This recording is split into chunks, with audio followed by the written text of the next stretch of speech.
Bien, hermanos, ¿pueden por favor acompañarme en el libro de Ruth, capítulo 3, versículos 1 al 13? Dice así la palabra del Señor. Después su suegra Noemí le dijo: hija mía, ¿no he de buscar seguridad para ti para que te vaya bien? Ahora pues, ¿no es Booz nuestro pariente con cuyas criadas estabas? He aquí, él avienta cebada en la era esta noche. Levántate pues, úngete y ponte tu mejor vestido y baja a la era. Pero no te des a conocer al hombre hasta que haya acabado de comer y beber. Y sucederá que cuando él se acueste, notarás el lugar donde se acuesta. Irás, descubrirás sus pies y te acostarás. Entonces él te dirá lo que debes hacer. Y ella le respondió: todo lo que me dices, haré. Descendió pues a la era e hizo todo lo que su suegra le había mandado. Cuando Booz hubo comido y bebido y su corazón estaba contento, fue a acostarse al pie del montón de grano. Y ella vino calladamente, descubrió sus pies y se acostó. Y sucedió que a medianoche el hombre se asustó, se volvió, y he aquí una mujer estaba acostada a sus pies. Y él dijo: ¿quién eres? Y ella respondió: soy Ruth, tu sierva. Extiende pues tu manto sobre tu sierva, por cuanto eres pariente cercano. Entonces él dijo: bendita seas del Señor, hija mía. Has hecho tu última bondad mejor que la primera, al no ir en pos de los jóvenes, ya sea pobres o ricos. Ahora, hija mía, no temas. Haré por ti todo lo que me pidas, pues todo mi pueblo en la ciudad sabe que eres una mujer virtuosa. Ahora bien, es verdad que soy pariente cercano, pero hay un pariente más cercano que yo. Quédate esta noche, y cuando venga la mañana, si él quiere redimirte, bien, que te redima. Pero si no quiere redimirte, entonces yo te redimiré. Viva el Señor. Acuéstate hasta la mañana. La historia de Ruth es un recordatorio de la soberanía y la providencia de Dios, el cual está involucrado en las vidas comunes y corrientes de nosotros. Ruth tiene la particularidad de mostrarnos precisamente a Dios en acción en una situación que parece no ser tan extraña a lo que es la vida cotidiana. No estamos hablando de grandes conquistas, de luchas, de toma de territorio, de una santificación de la nación, una restauración de la religión. No estamos hablando de nada de eso en Ruth. Estamos viendo las dificultades que vive una mujer que ha perdido a su esposo y a sus hijos en un contexto en que eso la ponía en una situación vulnerable. Y es maravilloso ver entonces el libro de Ruth porque precisamente nos muestra que Dios es un Dios cercano a nosotros. No siempre va a actuar, como hemos visto, de una manera con grandes luces y fuego y apareciéndose, pero Él siempre tiene control y Él siempre está ocupado de su pueblo. De manera particular, este texto que acabamos de leer nos muestra primeramente algo que he querido titular un plan arriesgado en una primera parte. Y antes de que nosotros pensemos que lo que le dice Noemí a Ruth ha de ser un principio o una ruta para conquistar a la persona que amamos, yo le quiero poner el signo de advertencia. Porque es quizás uno de los relatos más extraños que hay en la Biblia respecto a lo que Noemí le está pidiendo a Ruth. Hay mucho riesgo en esto. Hay muchas dificultades o muchas cosas que podrían haber salido mal, que nosotros sabemos por el relato no ocurrieron. Pero efectivamente quiero hacer esta advertencia antes de comenzar porque no es una norma de cómo debemos hacer las cosas. ¿Me sigue hasta acá? Bien, ya. Entonces ese consejo no es para los jóvenes, ¿ok? Para que quede claro. Sin embargo, esto sí nos está mostrando cosas que son importantes de prestarles atención. Y una de ellas quisiera iniciarla con una pregunta. ¿Cómo luce, hermanos, una esperanza que ha sido renovada? ¿Qué es lo que podríamos esperar de alguien cuya esperanza ha sido renovada? Este alguien es Noemí. Lo vimos hace un par de enseñanzas atrás. Ella conoce en Belén que Ruth llega a un campo en particular de un pariente cercano y después de toda la amargura ella ve que hay alguien que podría eventualmente redimirles y sacarlas de aquella situación. Ella renueva su esperanza, ¿cierto? Y lo que nos muestra este capítulo, más allá de que no es una guía paso a paso de cómo se debiera obrar, es un principio importante. Y es que la esperanza genuina que está enraizada en una fe verdadera va a llevar sí o sí acción. No hay una fe genuina si no hay una una acción que acompañe esa fe. Y esto es importante de destacar porque lo que está haciendo Noemí es poner en acción la esperanza nueva que ella tiene de lo que podría llegar a pasar. Desde que Ruth llega al campo hasta que estamos en este punto han pasado entre 7 y 10 semanas, dicen los teólogos, que era el tiempo que tomaba entre la cosecha de la cebada. Ella durante esas semanas ha estado mirando cómo le va a Ruth. Y a pesar de que no nos entrega todos los detalles de cada uno de los días, vemos que Ruth ha podido llevar provisión al hogar, de que ella ha sido bien recibida y atendida, y de que claramente a los ojos de toda la gente, ella se ha hecho notar. De manera particular, Booz ha tenido cuidado de ella en esa situación. Noemí está mirando esto desde su casa, sin un relato más particular. Ella está viendo lo que está ocurriendo. Y ya ha pasado un tiempo que pareciera ser prudente, ella dice, ok, si al inicio había una esperanza de que nos podía redimir, con el paso de los días y el cuidado que ha tenido, creo que esa esperanza está más cercana y es más real lo que pueda ocurrir. Entonces, ¿qué hace ella? Viene a la acción. En un plan cuestionable, diría yo, pero ella está poniendo por obra la fe que tiene. Y esto es importante, hermanos, porque nos desafía de alguna manera a que la fe que realmente decimos tener debe estar acompañada de obras. El autor de Santiago dice que la fe sin obras es muerta. Y realmente no hay fe verdadera para nosotros si no está acompañada de un obrar. Nos venimos a congregar, hermanos, espero yo, porque tenemos fe de que Dios habla a su iglesia, ¿o no? Venimos a este lugar y nos levantamos, algunos más temprano que otros, dependiendo de la distancia, porque tenemos fe de que lo que dice Dios es real respecto al congregarnos. Aquel va a bendecirnos, aquel nos va a hablar.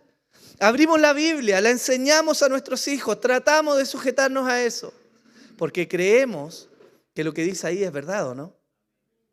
Y por el contrario, de manera negativa, no obramos muchas veces porque nuestra fe no está siendo una fe o refinada o perfeccionada o una fe real de lo que nosotros decimos creer.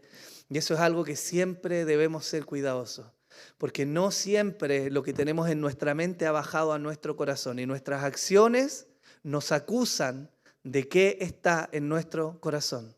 ¿Sí? ¿Me sigue? Bien. Entonces, primeramente, esta sección nos está mostrando que la fe verdadera está acompañada de obras, pero también nos permite ver qué está moviendo a Noemí. Si ustedes se recuerdan, cuando ella todavía se encontraba en Moab, ella les dice a sus nueras, no vayan conmigo a Belén, yo no tengo nada que ofrecerles allá, ya no tengo más hijos y aunque tuviera hijos es imposible que ustedes los esperen para casarse con ellos. Ella les estaba diciendo, quédense acá, ¿cierto? Eso es una expresión en particular de amor. ¿Por qué? Porque estaba pensando que en Moab ellas tenían a sus familias que las podían ayudar, ¿o no? Pero llegan a Belén, se encuentran en una situación de vulnerabilidad y en cuanto se dan cuenta que hay una posibilidad de redención, Noemí comienza a aconsejar a Ruth. ¿Para qué? No por su bienestar, sino por el bienestar de Ruth. Porque si ella era redimida, entonces el futuro para ella iba a ser transformado.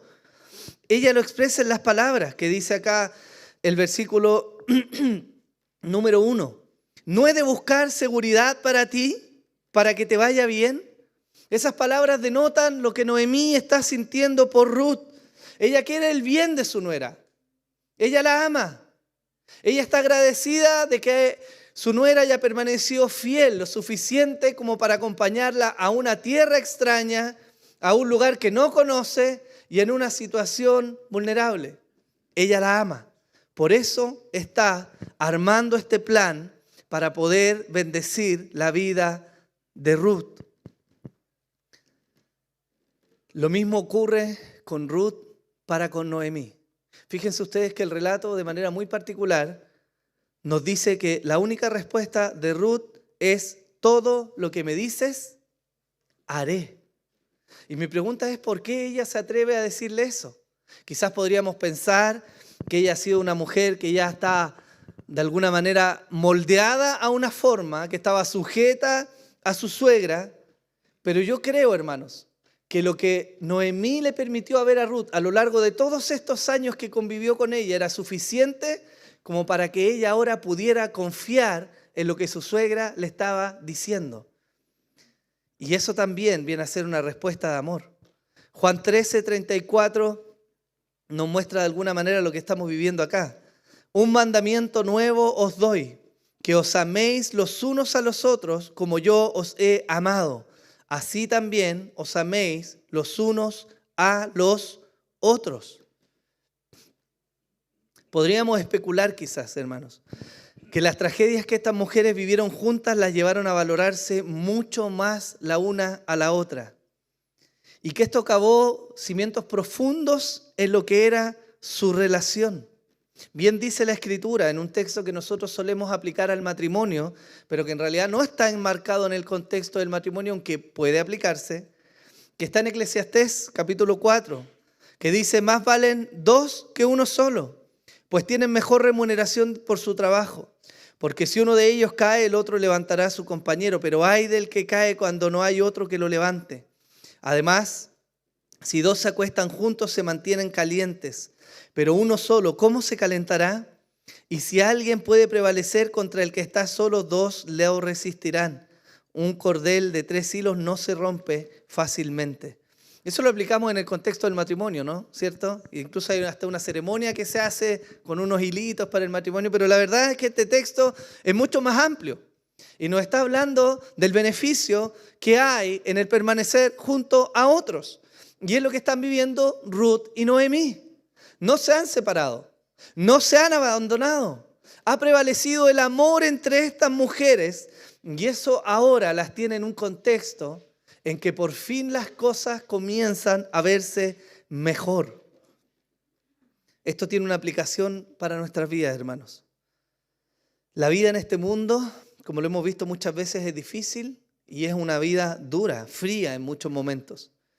Pero pertenecer al pueblo de Dios no solo nos permite de alguna manera apropiarnos de las bendiciones que Dios derrama sobre su cuerpo, sobre su iglesia, sino que nos permite conocer personas que nos han de acompañar en este caminar cristiano. Y tiene que saber usted que una de las formas en que Dios bendice es a través de otras personas, ¿o no? ¿O no hemos sido bendecidos por otros?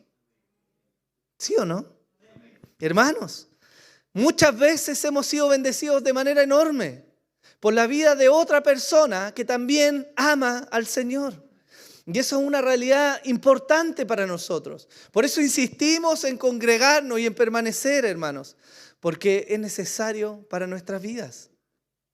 Gálatas 6, versículo 2 dice: llevad los unos las cargas de los otros y cumplid así la ley de Cristo. Escrito mucho después de este episodio que leemos en Ruth, pero es una verdad para estas mujeres. Se están acompañando y están llevando las cargas la una de la otra.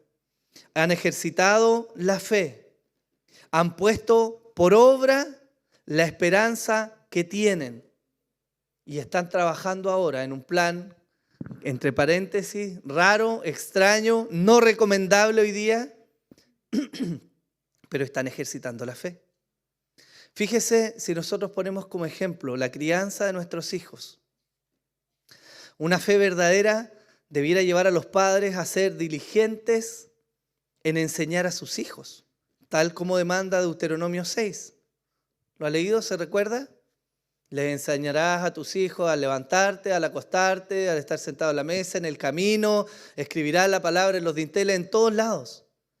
La fe verdadera, hermanos, debe expresarse en una acción concreta. Y aplicado a la crianza, por ejemplo, se ve así. Efesios 6:4 dice, y vosotros padres, no provoquéis a ira a vuestros hijos, sino criadlos en la disciplina e instrucción del Señor. Tenemos el ejemplo de Abraham, Hebreos 11:8. Por la fe Abraham, al ser llamado, obedeció, saliendo para un lugar que había de recibir como herencia, y salió sin saber a dónde iba. El autor de Hebreos hace el alcance que a Abraham se le dijo simplemente, sale a un lugar, y él salió. Y si nosotros vamos al texto y miramos cuánto tiempo ocurrió, la Biblia nos muestra que pasaron alrededor de 25 años por lo menos en que llegara a tener otra palabra del Señor que lo alentara en el camino. Pero una fue suficiente para poder obrar. Y hermano, esto que parece quizás extraño, nos sirve a nosotros para entender y para quizás desmitificar un poco eso que tenemos en nuestra mente a veces de que todas las cosas Dios de alguna manera las va a hacer sin que nosotros hagamos nada. Si usted está esperando trabajo y tiene fe en que Dios le puede proveer, esa fe debiera verse expresada en que usted va a mandar currículum, va a buscar, va a salir a la calle, se va a mover, hermanos. Dios sabe cómo va a ser la respuesta. Dios sabe el lugar, Dios sabe el tiempo, Dios sabe la forma. Pero una fe verdadera va a demandar acción. No podemos esperar que las cosas en nuestro entorno ocurran como por arte de magia. Si creemos que Dios ha puesto su palabra en nosotros para traer a los perdidos, ¿qué debiéramos hacer? ¿Qué debiéramos hacer? ¿Salir a predicar la palabra o no? Evidentemente. Entonces este texto en primera instancia, hermano, está desafiando profundamente nuestra fe. Pero no solo desafía nuestra fe, sino que también nos permite proyectarnos al futuro desde ese tiempo y poder ver a alguien que iba a venir. Desde el versículo 6 al 13 del capítulo 3 de Ruth dice así: descendió pues a la era e hizo todo lo que su suegra le había mandado. Cuando Booz hubo comido y bebido y su corazón estaba contento, fue a acostarse al pie del montón de grano. Y ella vino calladamente, descubrió sus pies y se acostó. Y sucedió que a medianoche el hombre se asustó, se volvió y aquí que una mujer había acostada a sus pies. El relato sigue y nos dice que Booz habla con esta mujer, que Ruth le dice las intenciones que tiene y él la aconseja y reconoce su deseo de poder redimirla. La sección termina con Booz diciéndole, pero hay otro que está antes que yo en la fila que tiene el derecho de redimirte. Y esto nos habla de hartas cosas, hermanos. Lo primero que vemos es la integridad de Booz. Él había trabajado duro, disfrutó de una gran comida, bebió y dice la Biblia que se alegró su corazón, ¿o no? Así que guatita llena, corazón contento, no es tan antibíblico. Era de noche.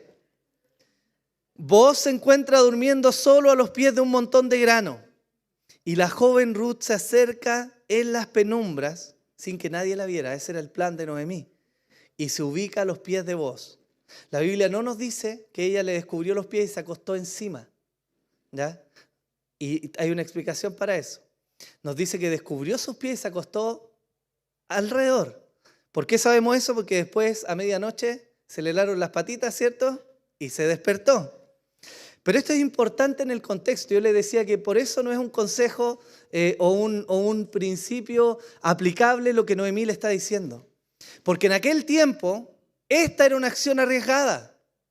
Porque si tomaban a Ruth con intenciones de haberse acercado a tener intimidad con Booz, usted sabe lo que demandaba la ley, eso se llama fornicación. y está profundamente condenada en el Antiguo Testamento.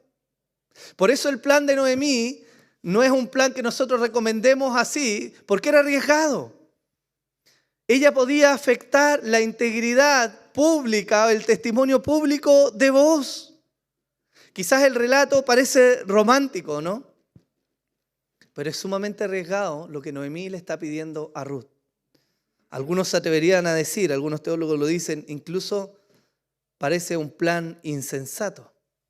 Pero esto resalta con mayor claridad el calibre que tenía Booz como persona, porque él era un varón íntegro. Cuando él se encuentra con Ruth y ella le dice quién es, él le dice: bendita seas del Señor, hija mía. Has hecho tu última bondad mejor que la primera al no ir en pos de los jóvenes, ya sean pobres o ricos. Ahora, hija mía, no temas, haré por ti todo lo que me pidas, pues todo mi pueblo en la ciudad sabe que eres una mujer virtuosa. Aquí tenemos varias cosas que ver. Una de ellas es que la Biblia nos evidencia que Booz no era un hombre joven, ¿cierto? Él se lo dice: no fuiste en pos de los jóvenes. Lo segundo es que él reconoce al Señor. Él dice: bendita seas del Señor. Él es capaz de ver en el acercamiento de Ruth la bondad de Dios para con su vida. No sabemos hasta ese punto de la historia, y en realidad no nos lo muestra el libro de Ruth, ni ningún libro nos habla de por qué Booz había llegado a esta edad como un hombre que no tenía esposa. No tenemos antecedentes de eso. Pero el asunto es que quizás el tren ya iba lejos de lo que él tenía esperanza de recibir, ¿no? Pero es maravilloso que él reconoce al Señor, así como lo hizo Noemí en algún momento, en ver la bondad de Dios en la vida de un hombre común y corriente. Él le dice después: haré todo lo que me pidas. De ahí usted se puede derretir. Eso sí es romántico. Mejor que Pasión de Gavilanes, ¿cierto? Está esa escena en la noche, parecida quizás a las películas, sin la parte sexual evidentemente, y eso es algo muy importante de ver en este relato, pero es una escena romántica. Hay una evidencia palpable ahora de que este varón Booz en realidad recibió a Ruth y la miraba. En todas esas semanas la veía trabajar y estaba pendiente de lo que estaba haciendo. Le había echado el ojo, pues, hermano. Pero aún así, él actuó en total integridad, porque el relato nos dice que él no la tocó en nada. Imagínense la escena. De noche, tarde, ella era joven, era una mujer atractiva, él ya la había mirado y la deseaba, y lo sabemos porque él le dice: todo lo que me pidas, yo voy a hacer. ¿Qué le está diciendo ahí? ¿Qué le está diciendo? Y es tremendo porque nada pasó esa noche. O sea, pasó todo porque se dijeron todo lo que tenían que decirse, se aclararon la historia, los deseos de cada uno, pero ninguno incurrió en inmoralidad. Ninguno quebrantó lo que el Señor demandaba. Y este debiera ser el tipo de mujeres que los jóvenes cristianos están buscando. Una mujer prudente, paciente, que aguarda en Dios lo que va a ocurrir. Eso, hermanos míos, esto es el cimiento de un buen matrimonio al día de mañana. No hay tanto amén. Eso deberíamos guiar a nuestros hijos. Fíjense qué tremendo es esto y qué tremendo es ver a Dios obrar en esto. Porque efectivamente los deseos de ellos, el uno para con el otro estaban, pero esperaban que Dios pudiera obrar. Yo creo que fue un desafío de fe el hecho de que Booz le fuera honesto y le dijera: sabes que hay alguien más que tiene el derecho antes que yo. Y él se puso en acción. La Biblia nos dice que esa misma noche él pensó y a la mañana siguiente fue y llamó y habló y argumentó, y lo van a ver en las próximas enseñanzas, no les quiero hacer spoiler. Pero él obró. Y en todo su obrar se manifestó el deseo que él tenía. Y fue íntegro en respetar lo que Dios demandaba. con la fe de que las cosas salieran a su favor. ¿Y qué cree que Dios hizo? Si ya sabemos el final de la historia. ¿Que Dios les permitió estar juntos o no? El Señor es un Señor misericordioso, hermanos. No nos pone ahí para sufrir eternamente. Pero efectivamente Él está precisamente cuando la historia camina en santidad. Eso es muy importante. Entonces el propósito de este texto, hermanos, no es solo mostrarnos esta historia de amor y de fe, sino que nos impulsa a mirar de manera particular a Booz, porque Booz viene a ser un tipo de Cristo, una sombra de aquel que iba a venir a redimir. ¿Y sabe por qué? Hay características que nos muestran cómo es Jesús y cómo era Booz y que nos llevan a mirar hacia adelante, o hacia adelante suyo, hacia adelante, cómo iba a ser el calibre de este Redentor. En primer lugar, vemos que Jesús no buscó su beneficio personal, al igual que Booz. Efesios 2, del 1 al 5 dice: y Él os dio vida a vosotros, que estabais muertos en vuestros delitos y pecados, en los cuales anduvisteis en otro tiempo según la corriente de este mundo, conforme al príncipe de la potestad del aire, el espíritu que ahora opera en los hijos de desobediencia, entre los cuales también todos nosotros en otro tiempo vivíamos en las pasiones de nuestra carne, satisfaciendo los deseos de la carne y de la mente, y éramos por naturaleza hijos de ira, lo mismo que los demás. Pero Dios, que es rico en misericordia, por causa del gran amor con que nos amó, aun cuando estábamos muertos en nuestros delitos, nos dio vida juntamente con Cristo. Por gracia habéis sido salvados. Hermanos, yo les pregunto, ¿qué añadimos nosotros a Dios como para que Él nos quisiera salvar? ¿Hay algo acaso que nosotros contribuyéramos? ¿Hacemos más santo a Dios? ¿Lo hacemos más perfecto? ¿Lo hacemos mejor, más bueno, más grande, más sublime? Nada, hermanos. El Señor no ha ganado nada. Terrenalmente diríamos, ganó puros cachos, pero Él no ha ganado nada con rescatarnos a nosotros. En contraste, vos tenía algo que ganar. Él sí tenía algo que ganar. Iba a estar acompañado, iba a estar con la mujer que amaba, que le gustaba, ¿cierto? Y al final la historia termina así. Pero Él nos apunta a Jesús en el calibre del Redentor, aquel que iba a obrar, poniendo lo suyo, su riqueza, su vida para nosotros, ganando nada. Por eso Booz es tipo de Cristo. Lo segundo que nos muestra esto, que nos apunta a Jesús, es que Booz, al igual que Jesús, ambos obraron en santidad. Y es tremendo, hermanos. Hebreos 10, del 8 al 10 dice: habiendo dicho arriba, sacrificios y ofrendas y holocaustos y sacrificios por el pecado no has querido, ni en ellos te has complacido, los cuales se ofrecen según la ley. Entonces dijo: he aquí, yo he venido para hacer tu voluntad. Él quita lo primero para establecer lo segundo. Está hablando del pacto. Por esta voluntad hemos sido, ¿qué dice? Santificados mediante la ofrenda del cuerpo de Jesucristo ofrecido de una vez para siempre. Esa noche Booz se contuvo y se guardó y fue santo en su obrar, porque no tocó nada de Ruth. Ahí vienen las verdaderas pruebas, hermanos, a nuestras vidas, cuando nadie más nos está viendo. Aquí todos somos santos.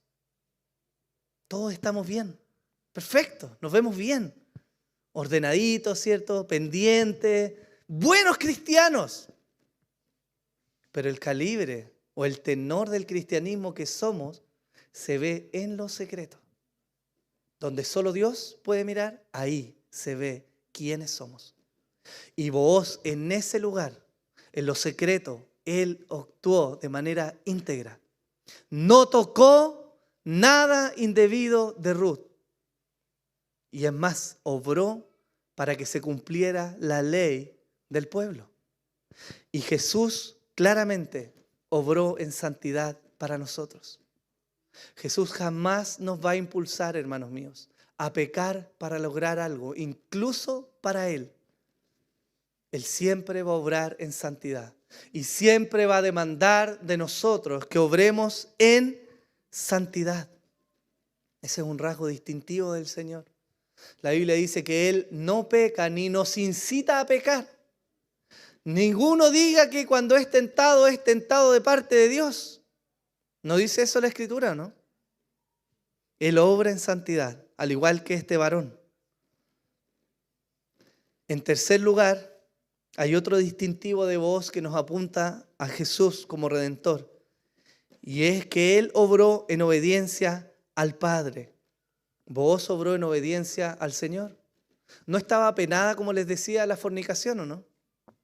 ¿Qué es la fornicación? Las relaciones sexuales fuera del matrimonio, eso es fornicación. Y eso estaba penado por la ley. Y podía tener un costo en algunas circunstancias de incluso su vida. Pero tenía un costo también de la honra, del nombre público de este varón, de ella. Y él obró en obediencia al Padre. Dios dijo, no se debe hacer, ¿y qué hizo él? No lo hizo. Al igual que Jesús, quien obró en perfecta obediencia al Padre. No dijo nada que no le diera al Padre que hablar. No hizo nada que el Padre no le pidiera hacer. Por lo tanto, vos, no solo un romántico en esta historia, no es solo el héroe porque redime, sino que además, hermanos, nos estaba mostrando quién iba a ser o cómo iba a ser este Redentor. Si esa redención tuvo fruto y de esa redención vino el rey David y de ese linaje viene Jesús, tanto más perfecto es el Redentor que ya vino. Cuando esta historia se escribió, como les decía al inicio de esta serie, probablemente por el profeta Samuel, en los inicios de la temporada o del periodo de los reyes, ellos no sabían todavía todo acerca del Mesías que iba a venir.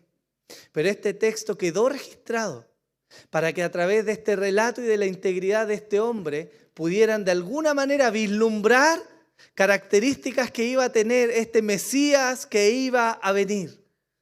Y las tuvo, ¿no? Nosotros miramos para atrás en la historia. Este Redentor ya vino. No esperamos al Redentor que va a venir. Damos gracias por el Redentor que ya vino. Y el calibre de su carácter, su santidad, su obediencia, demanda de nosotros hoy día vivir entonces de manera digna del sacrificio que este Redentor obró por amor nuestro. Los cristianos no vivimos, hermanos, para comprar el favor de Dios. Vivimos en gratitud a lo que Él ya hizo por nosotros. Por eso nos guardamos. Es maravilloso en algún sentido que hayamos nacido en este tiempo porque ya conocemos la historia hacia atrás. No estamos aguardando, viendo en sombras cómo va a ser este Mesías. Ya lo tenemos claramente mostrado a través de la Escritura. Sin embargo, el caminar del cristiano es largo, hermanos. Y nos restan algunos, no sé si a mí, pero quizás a algunos le restan muchos años hasta ver el final de sus días. Y Dios demanda entonces que a la luz de este gran Salvador vivamos vidas íntegras, en santidad, amando lo que el Padre dice, confiando en este Dios que está entretejiendo su historia en medio de nuestras vidas. Hermanos, ¿no estamos abandonados por el Señor? En ningún lugar de la Biblia dice que es necesario que veamos lo que Dios está haciendo para que creamos en Él. Él va a obrar su plan. Él va a hacer lo que tenga que hacer. Y lo más maravilloso es que somos hijos amados. Y eso quiere decir que Él va a hacer lo que es bueno para usted y para mí. Amén. Tenemos un gran Salvador, tierno y amoroso. Y no quisiera terminar sin antes enfatizar de nuevo a los jóvenes y a las jovencitas de esta congregación que puedan caminar en santidad y que sepan poner los ojos en la persona que van a elegir para vivir el resto de sus días. Porque estas características de Booz y de Ruth es lo que la Escritura nos marca como lo que debiéramos mirar. La Escritura dice, vana es la hermosura. En algún momento se va a ir. Los músculos se van a cambiar por una guatita. No lo digo en mi caso, yo era flaco nomás. Pero la belleza se va a ir. Todo lo que nuestro cuerpo puede ofrecer va a terminar. Pero el carácter formado, la integridad permanece por toda la vida. Y les aseguro que se van a ahorrar muchos problemas eligiendo a un hombre o a una mujer de Dios, en vez de elegir por lo que sus ojos puedan filtrar. Amén.